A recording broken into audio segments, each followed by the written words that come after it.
Emboss resist is such a great technique, so fun and quick and easy to do. Today I'm showing you how to create this stunning dramatic card with just a few simple supplies. Hi, I'm Verity and welcome to my YouTube channel and blog Pretty Little Button, where I make paper crafting tutorials for the everyday crafter. So I'm going to be using this beautiful red rubber background stamp. This is Coming Up Roses and is part of the new Catherine Pooler Designs Celebrate Spring release. And I'm going to be stamping this with my Misty platform. Because it's a red rubber stamp, we need to take out the Misty mouse pad because we need that depth with this thicker stamp.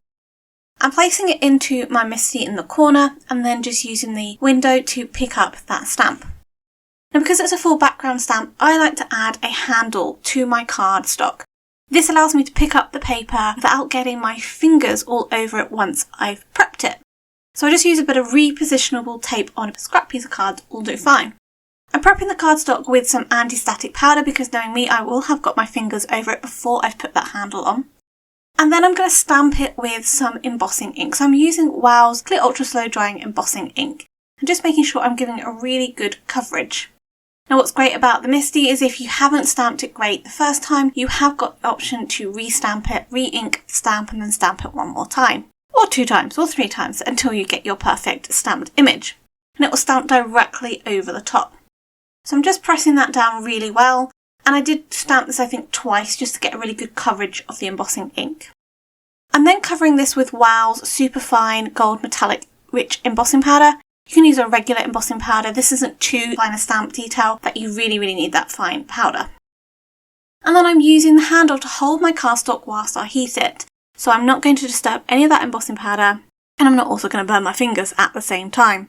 And it never gets old seeing embossing powder melt, especially metallic embossing powder. I just absolutely love the transition of going from that dull powder to that bright metallic shine.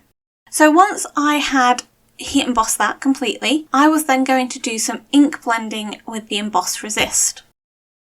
So I have got 4 ink colours from Catherine Pooler Designs: Serenade, Drive In, Dress Blue and Great Crush. And I'm going for a blue-violet colour scheme. I'm using my Waffle Flower Stencil Media Matte. This is the mini size. And I'm using some Catherine Pooler Designs blending brushes. I have sped up the blending process because we would be here for a little bit longer than you probably want with this video. I'm starting off with Serenade ink blending in a circular motion off the cardstock and bringing the ink onto the card panel.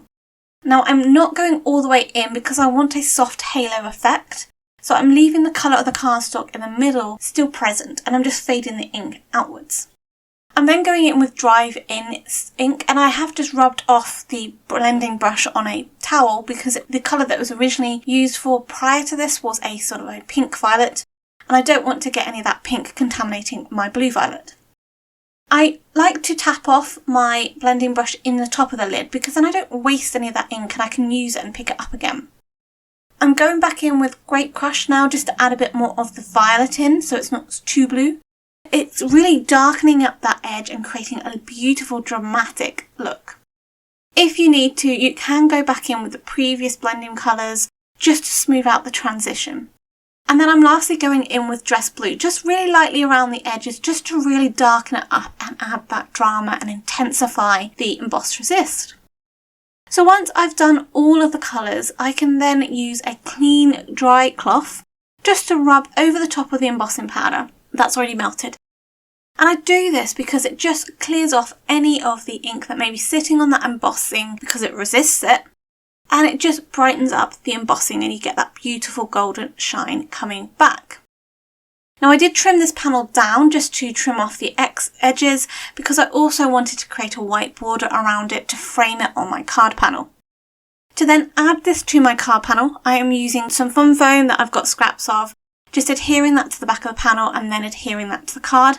And I do find this is a really great way if you find your card panel gets a bit warped.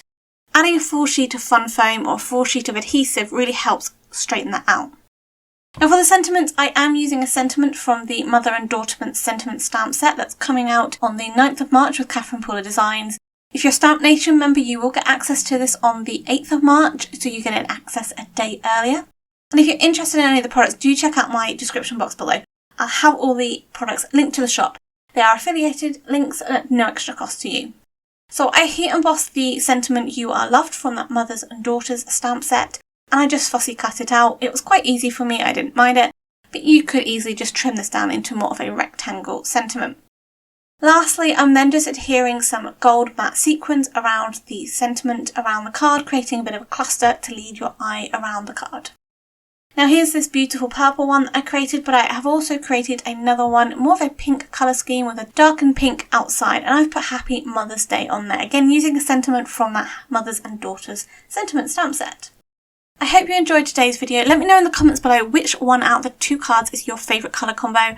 I originally started off with the pink, but I think it's the purple one for me. If you're new to my channel, why not think about subscribing? You can hit that bell icon to be notified when my next video is up. Until next time, happy crafting!